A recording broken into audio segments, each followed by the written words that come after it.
నిజంగా బాబా జీవిత చరిత్ర చెప్పడం, బాబా లీలలు చెప్పడం, ఎక్కడెక్కడ కేకలేశారో దాని వెనకాతల దృష్టాంతాలు ఏమిటో, ఏ స్థాయిలో వేశారో చెప్పవలసి వస్తే ఏ మామూలు మాటలా, సామాన్యమైన విశేషం అది. అంతటి మహాపురుషుడైన. అందుచేత మసీదులోనే ఉంటూ ఉండేవారు.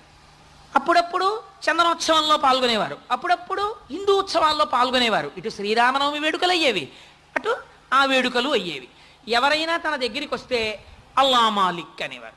ప్రపంచానికి ఉన్న లక్షణం ఏంటి? మీరు ఎంత గొప్పవారోనండి, చాలా గొప్పవారు, మీరే మా దేవుడు, మీరు మాకు జ్వరం తగ్గించేశారు కదా, ఇంకా నమ్మకం. జ్వరం తగ్గించేశారు కదా అని ఓటుకు 10 మారలంటే ఇంకేం చూసుకుంటాడు మన ఇంట్లో కష్టాలన్నీ. అందుకని కామ్యంతో వెంటబడతారు. ఇహ అందుకని మీరున్నారు కదా బాబా, మాకేమిట్లోటు అంటే ఆయన అనేవారు అల్లా మాలిక్, అల్లా మాలిక్ అనేవారు.